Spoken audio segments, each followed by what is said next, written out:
Now you can make the speed burst itself a comfort zone. The way I did it, and it's actually become fairly easy for me, and this is exactly what helped me, is thinking about this guide finger. Just feeling the one finger, I, or it might not be I, whatever finger you establish as the downbeat, let's say, that's going to be your guide finger. You're going to reach a point where you're going too fast to think of alternation. So experiment with that, try it. Use your guide finger or the finger that's playing on the downbeat, and just think of that finger. Boom, boom, boom, boom, boom, boom, boom, boom, boom. And then the empty space in the middle of those beats gets filled in by the other finger. It sounds probably like an abstract idea, but it really is a very simple idea. Like I say, it's worked fine for me and other people I know. When you go fast, like in the speed burst we just did, you're not only going a little too fast to rationalize the alternation, you're going a little too fast to also rationalize suddenly your equality of tone and articulation, etc. So at that speed you're going to have to adjust with your ear. Let your ear do the adjusting. Your ear tells you what's off here. Is it unbalanced, with one finger louder than the other, etc. And you develop the habit of just adjusting on the spot. Again, now this you're going to find your limit, and there's going to be a point where you're not going to be able to adjust. That means it's too fast for you right now. Go back to the speed where you can adjust and you do have some control. Again, the best way to do that is incorporating speed bursts.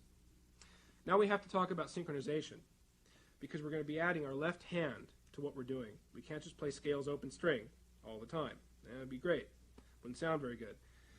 Synchronization is just as it implies. We're going to sync up our left hand finger with our plucking right hand finger.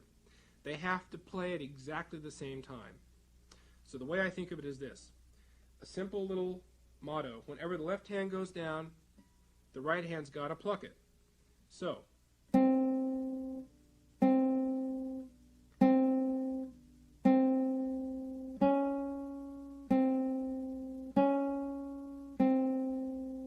etc., etc. We're going to get into an exercise now that will it'll demonstrate this a little further.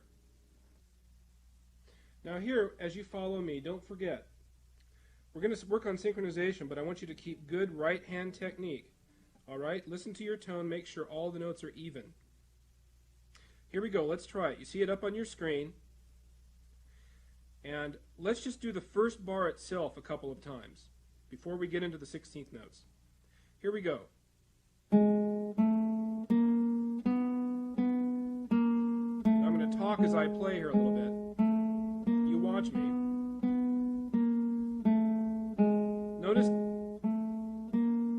because you can see both of my hands, that both fingers are going down at the same time. As soon as my left hand finger goes down, I pluck the note. I'll try to exaggerate a little bit for you here. They're like little pistons.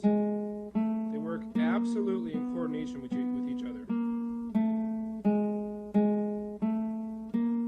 And I have to say it's a little hard to talk and play at the same time. I'll do my best. Let's speed it up a little bit. Feel the synchronization.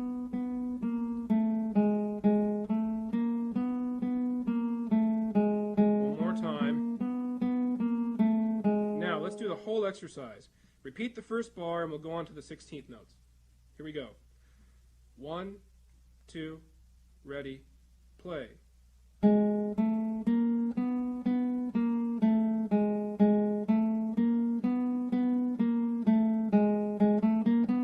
Repeat the whole thing.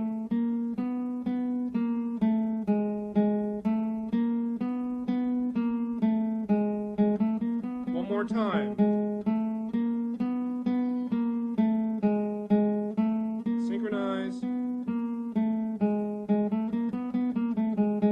So on and so on.